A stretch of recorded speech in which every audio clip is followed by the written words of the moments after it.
Hello again, everybody. Today's discussion is going to be about mental health in the elderly. I'm going to keep it really broad because clearly I'm not a doctor, but I do come across a lot of people in the industry that are experts and pick up all the information that I can from them, and I'm going to try and lump it into one short blog so anybody that's watching this can get a bit of a feel for what to expect and how you can get some help out there. Now, broadly, in the age category of 75 plus, it's fairly common for there to be some sort of depression, which is a mental illness, or other types of mental disability is not the word, but afflictions, I suppose, that come out of either being old or out of being socially isolated. And speaking to psychologists and psychiatrists, social isolation, I should say, is a really big cause of many types of mental illness, and depression is probably the largest one of that. Now, the way to get around it is to look at a couple of things with your parents or grandparents or whoever it might be that you're considering this about. One is actually nutrition. I spoke to a nutritionist a couple of weeks ago about this, and the way that it works in your brain, there's serotonin and melatonin. Serotonin keeps you feeling kind of happy, and melatonin helps you sleep. If there's a depletion of either of those, it's a vicious circle because you don't sleep, you become an insomniac, which is common in the elderly. And if that's the case, the happy component of the chemicals in your brain, being the serotonin, are depleted, and so you don't feel happy and you don't sleep, and it's a vicious cycle. Part of how you deal with that is to make sure you eat properly. Now, if you eat all the right things, and I did ask this particular gentleman, well, what are the right things? And he said basically anything that God gave us, or anything that is not processed. So if it comes out of the ground and it's natural, like brown rices and fruit and all of those sorts of things that are non-processed, are very high in all the appropriate things that our bodies are designed to absorb. So if we take all of those good nutrients on board, we have a healthy body, we have a healthy mind chemically. The serotonin, melatonin and all the other bits of tonins that are in there sit in a nice even balance, and a person is then physically in good condition, and then the mental balance is assisted by that good condition. And clearly a little bit of exercise doesn't hurt, even if it's just walking to the post box and back every day.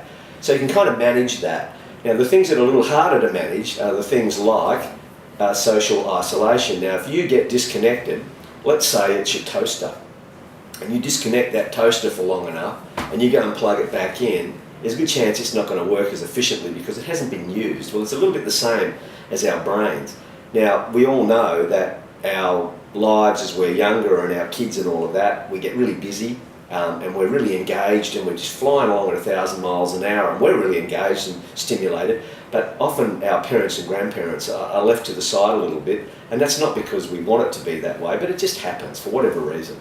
So the situation is you're sitting at home if you're elderly and you're not being stimulated. So you're looking at, cars go by perhaps, or waiting for the kids or somebody to pop in, or even the postie, and you know that you've got a problem if your day is made up of going, I can't wait for the postman to come because I've got somebody to talk to. Now, all of those things can happen, and even when they do happen, a person shrinks. Their brain is not stimulated, so they become very introverted generally. And becoming introverted is not a healthy thing. It's very easy to fall into depression. So to move through all of that, you need to re-engage. Now, to re-engage means you need to be around people. You need to be around people that understand you. You need to be stimulated with various different activities. For example, if you're sitting at home on the left-hand side and you're staring and you're waiting for somebody to knock on the door, not stimulating.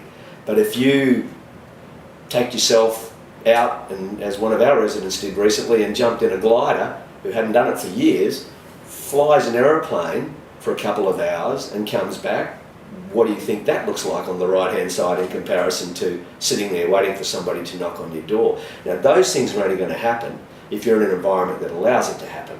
That is, you need to re-engage, get yourself into a community of some sort, or an accommodation situation of some sort, where there's people that can interact with you and there are people that can stimulate you. In our case at Tall Trees, there's lots of other residents, of course, of all different backgrounds, engineers, doctors, carpenters. I was talking to one of our residents yesterday who's a wood turner, and he makes these most beautiful pens. They are absolutely stunning.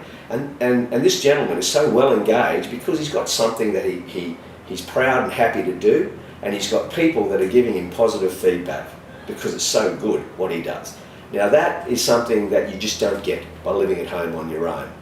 So there's examples like that many times, and over that make a difference in your mental health and your longevity of life.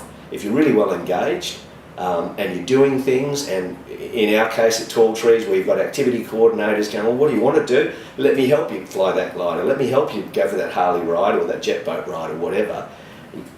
There's nothing better than coming home from something like that and going, you know what, I'm 80 odd, I never thought I was going to do that, and I have. I'm feeling like I'm 50 again. And what I see in people that engage in those activities and live in that environment is that they start to grow again. And I've seen many examples where people have come to live with us at Tall Trees that are, they're challenged with various different things, with depression or some sort of mild mental, incapacitation. Wrong word, but you know what I mean. But by re-engaging with people and having staff and team around them that treat them special and like family and the like, they grow and they become full human beings again, and they live their life to their fullest in comparison to suffering the kind of issues we've talked about and enduring life. Big difference between enjoying and enduring. So anyway, that's my observations for this week. If you'd like me to talk about anything else that I've experienced over time with our business and with our people, please leave a note or a comment below, and we'll look at that and keep adding as we are with these blogs. So thank you, and see you next time.